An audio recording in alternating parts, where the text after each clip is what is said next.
Since IGN has released a new 9 minutes gameplay trailer, I think this is a good time to look at what we know so far about the upcoming title set in the Star Wars universe called Jedi Survivor. In this video, I'll go over the main features of the game that we have managed to discover since its announcement, with a particular focus on the differences with its predecessor, The Fallen Order, in terms of quality of life changes and general gameplay. Without further ado, let's dive right in. In Star Wars Jedi Survivor, we'll be able to continue the adventures of Cal Kestis and his faithful little drone BD-1, as they venture into the galaxy 5 years after the events of Fallen Order. This epic new journey will lead us into helping Cal fight to protect the entire galaxy as it threatens to fall into darkness, revisiting familiar places within the Star Wars universe as well as discovering new planets possessing different biomes, challenges and enemies. To face this seemingly impossible task, we'll be able to count on Cal's increased mastery of the Force, having matured from that of a young Padawan to the impressive displays of a powerful Jedi Knight. This evolution includes new Force powers that we can use to control the battlefield to our advantage as we have previously seen, but will now also allow us to move around with increased efficiency, or even use the Force to slow down time and easily overpower our opponents. As it is only natural, Cal's proficiency with the lightsaber has equally increased, with 3 stances that add to the 2 we have already used in Fallen Order, bringing up the total to 5 stances, each with its own unique style and advantages. Another addition that sets this new chapter apart from its predecessor is the presence of a companion named Bode Akuna, who is described as almost being like a brother to Cal. True to the meaning of the word companion in video game language, Bode Akuna should be able to aid us in the majority of activities we decide to take upon, providing assistance in all main aspects of the game such as combat, dialogues or social interaction with the world, and exploration. We do not currently know if he will be the sole character that can fill those shoes, or if there will be others with whom we might be able to share our journey with. But the ways the guys at Respawn Entertainment talked about him seem to imply a pretty heavy commitment on the relationship between him and Cal, which leads me to believe it might be the only character that can take on that mantle, but without further information, it's kind of hard to say. Since we have mentioned exploration, it is definitely worth looking at how massive of an upgrade the world around us has received when compared to what we got used to in Fallen Order. All trailers released so far gave us the notion that this second chapter is wider in pretty much every aspect. Freedom to move around the environment is unprecedented thanks to map being less linear and more populated than ever, contributing in building a vibrant world where stuff seems to happen regardless of us being close to the action or not. Bigger-sized maps are not enough to qualify Jedi Survivor into an open-world game, especially with what we have seen over the recent years associated with that category. But having more room to explore is always fun, and opens the door for awesome things such as mounts, which I'll go over in a minute. Another great improvement that makes the game feel much bigger is tied to Cal's ability to move around obstacles and parkour his way to reach places that few others could. In addition to returning features like the double jump, the wall run and the climbing claws that we largely made use of in the previous chapter, this time we'll access features such as the force dash mid-air that will propel us forward by a considerable distance, and the grappling hook that will complement that movement with additional reach. Other than being fun for the player, this new mobility is important because it allows map designers to create something much more complex in terms of variety in all 3 dimensions. A design philosophy that takes verticality into account opens the way to many different possibilities when it comes to enemies, terrain hazards, or even simple stealth mechanics. We have seen footage of Cal easily dispatch a poor droid with an Assassin's Creed-style sneak attack, and although I do not believe stealth will be developed into a proper style of playing this game, it still remains a fun activity that could potentially provide a little variation from the typical charging at enemies with as many lightsabers as we can hold, which is what most Star Wars games end up pushing players to do.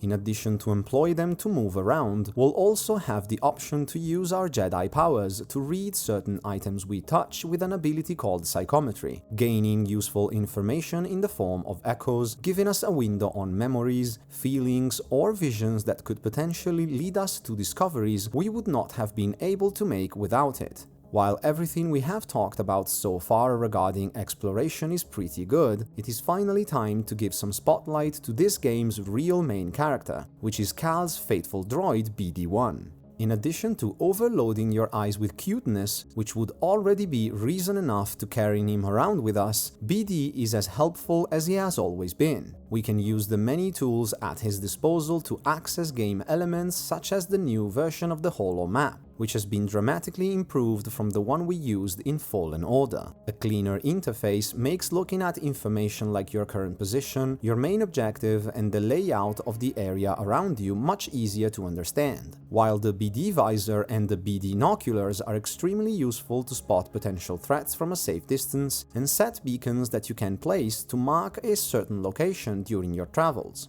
Footage of this map also gave us hints on a few of the different areas we'll be able to access, as there seems to be one for the current planet we are traversing and another for the entire galaxy, which will likely give us a general look at every place we can explore in Jedi Survivor. The awesomeness of our little companion also enables him to scan and analyze the area around us to gather information on points of interest, notable places we have discovered, or new enemies we have defeated. Everything will be properly catalogued for further reference within a file called Tactical Guide, acting as the general diary that is a staple element of modern gaming. Being a droid, BD-1 will also be of huge help when it comes to hacking systems, bypassing firewalls, and accessing protected data. In more practical terms, he will gladly open chests or containers so that we can properly loot the content, which appears to also include cosmetics different from the ponchos that were the only option for the entirety of Fallen Order. Here we can see Cal get his hands on a jacket, and despite not looking all that great in my opinion, being able to collect a wider variety of different cosmetics is definitely something that was sorely missed in the previous chapter. Finally, our amazing droid can also benefit from our efforts in exploring every corner of the map, since it appears we are able to find materials we can use to upgrade the little fella, which will most likely consume to improve his tools and make him even more awesome than he already is, which sounds pretty good to me. The last worthy mention about exploration to be excited about is the presence of player-controlled mounts. Unlike being limited to tools we use to reach point A from point B like we have seen in the previous adventure, this time it looks like we can employ creatures to travel around anywhere they can take us, and even use them in battle. As much as I would want to go into specific details about that because man, that sounds awesome, we really do not know much more than that. But I have a feeling that in the coming weeks there will be plenty to sink our teeth into. Although running around into wide and heavily detailed maps is certainly a pleasure, hacking stuff to pieces with a lightsaber is even better, at least in my opinion. So it's about time we take a look into what Jedi Survivor offers from a combat perspective. As previously mentioned, our abilities have massively improved from younger Cal. Dashing around and using our Jedi powers comes naturally and with devastating effects, as the system revolves around proper timing in making our attacks while we keep an eye on our enemies' actions to parry or dodge blaster shots, melee weapons, or just about anything else that's thrown in our direction. In this new adventure, we see stances make a comeback from the previous chapter, but this time the guys at Respawn Entertainment have confirmed that we'll be able to use 5 different lightsaber stances instead of only 2 like we have seen before. However, we'll have to choose 2 that we'll be able to quickly combine together at any given time, somewhat limiting our options but also making it more manageable in the heat of combat. The 5 different stances we know are present within the game are single blade, double blade, dual wielding, claymore, and saber blaster style, with the first 2 returning from Fallen Order and the other 3 being brand new. We do not know anything about the benefits these stances provide, but I'd say we can use our gaming experience to make educated guesses about what these combat styles might entail. The single blade is most likely the all-rounder, with great balance between damage, speed and defense, which comes at the cost of not shining in any department either. The double blade is likely the best option when facing multiple opponents due to its wide circular swings, sacrificing damage against a single powerful enemy while keeping the guard high in case we need some protection. The dual-wielding style is most likely hinted towards offense and speed at the cost of defense, allowing us to quickly chain attacks into massive combos that can deal great amounts of damage, but falling short whenever we take a hit or want to redirect enemy blasters or other ranged weapons. The Claymore style is most likely the slowest of the bunch, requiring additional efforts in timing our attacks to avoid being hit while we perform them, but I would bet higher than average reach and damage make up for this disadvantage. The last one is the Saber and Blaster style, of which unfortunately we have no footage at this time. However, it is most likely the one that excels at ranged combat, giving us means to attack from a distance while blocking and being quick on our feet to avoid incoming danger. Despite these amazing techniques, fighting to stop the galaxy from falling into darkness is no easy feat. Masses of droids, stormtroopers, bandits, or alien life of any kind will be dead set on stopping us at any cost. To prevent that from happening, we can count on the might of a Jedi and use the Force to go way over the limits of a common fighter, next to conventional attacks like directly pushing enemies around, lifting them in the air, shoving them down a cliff, or hurling some items directly at their faces. Our new and improved mastery will include stuff like taking control of them and have them shoot against their own allies, or even slowing down time in an ultimate display of total awesomeness that will surely guarantee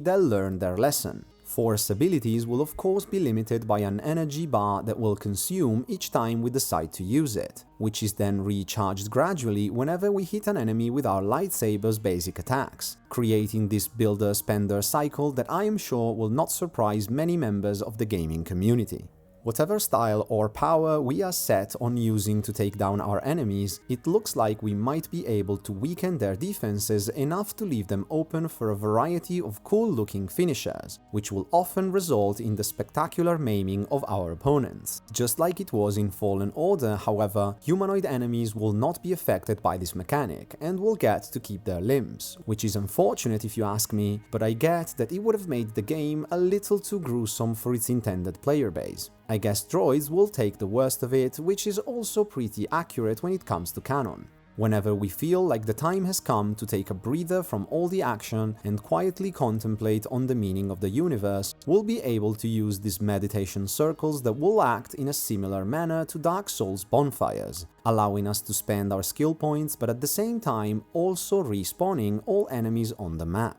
Considering how tough some encounters can be, especially on higher difficulties, this is most likely a decision that we will not be able to take lightly. In addition to using these meditation circles to level up, we got confirmation from Respawn Entertainment that they will also serve as fast travel nodes, which is probably the best news you could ever hope to hear if you have extensively played Fallen Order like I did. I still have nightmares about all the time I spent retracing my steps on every single map, and I am more than happy to know that I won't have to do it again while living my adventures in this new chapter.